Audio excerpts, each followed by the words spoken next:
It's convenient to ignore it. It's convenient to ignore 3.4 million Christians genocidally exterminated in Sudan, nearly 1 million since the late 60s genocidally exterminated in Nigeria, 300,000 genocidally exterminated in East Timor. Several months ago, I was speaking in Indonesia. 3,000 churches have been burned to the ground in the last 3 years. But if Israel shoots one terrorist, the world is up in arms. It's an occupation, our president said day before yesterday. An occupation. It's something called archaeology. Interesting study, archaeology.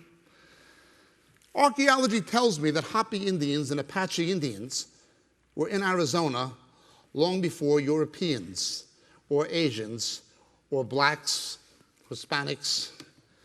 Don't get me wrong, I have no problem with an Afro-American or a Hispanic American or a European American or an Asian American living in Arizona.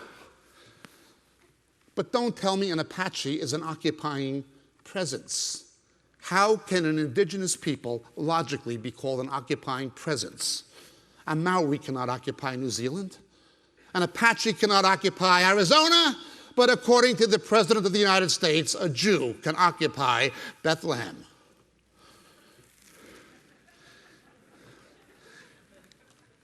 No, it's not biblical. It's not fair. But it isn't even logical. I'm no fan of Voltaire. He was a godless man, but he was right about one thing. History is the lie everybody agreed on.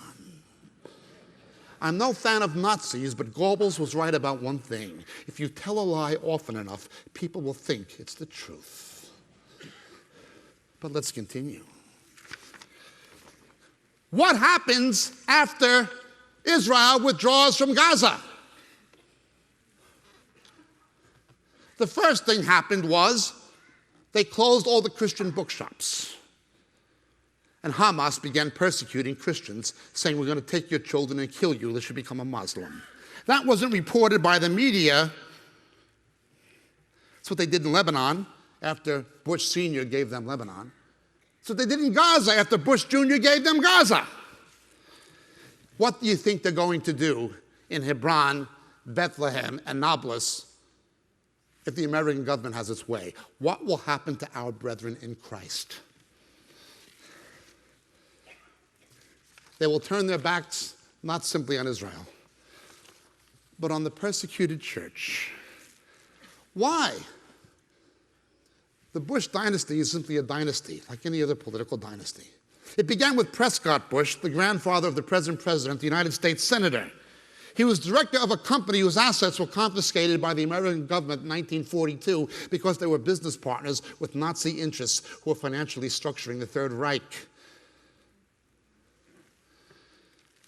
Now it's the Carlton Group.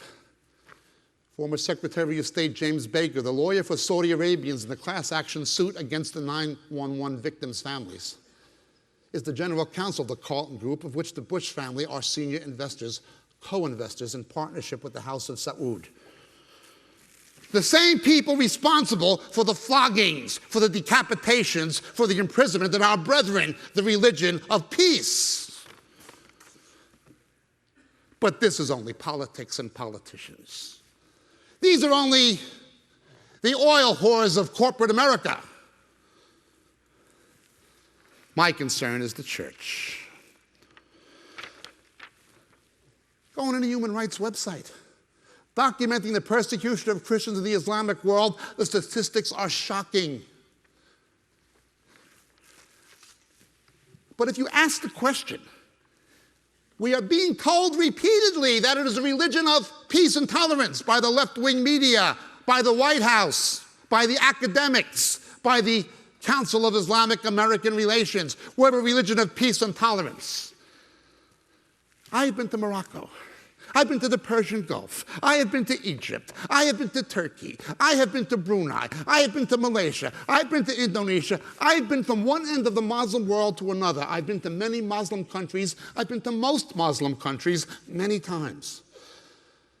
If it is a religion of peace and tolerance, how come I have never found one Muslim country that will give Christians and Jews the rights we give them here. Not one. You can't ask that question. It's not politically correct. We're expected to be stupid.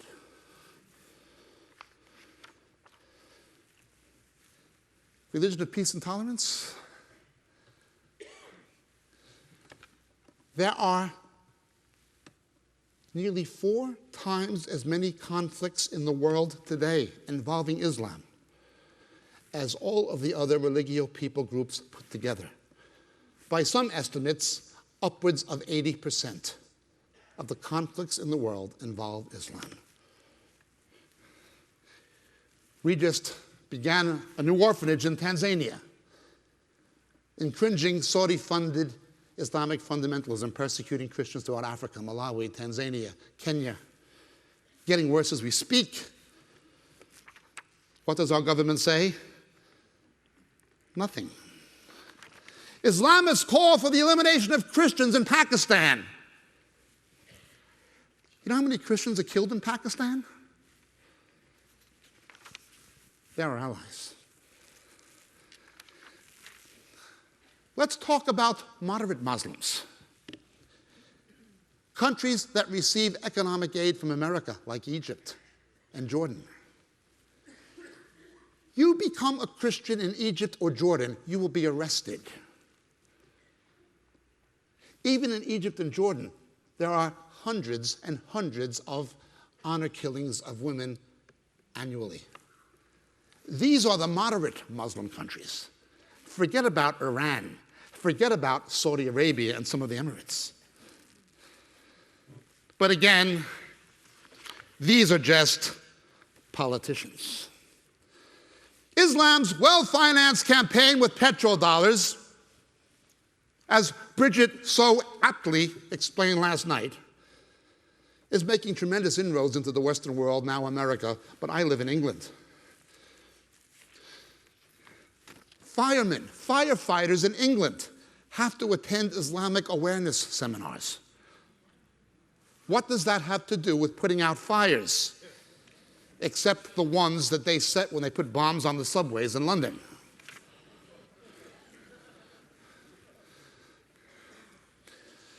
Take an airplane, better show up early, take your shoes off. Islam likes to take their shoes off. No warrant, no right of search without warrant, that's suspended now. However, most of the complaints made against the TSA are made by Muslims. You're discriminating against us, you're singling us out, again funded by CAIR and others like them.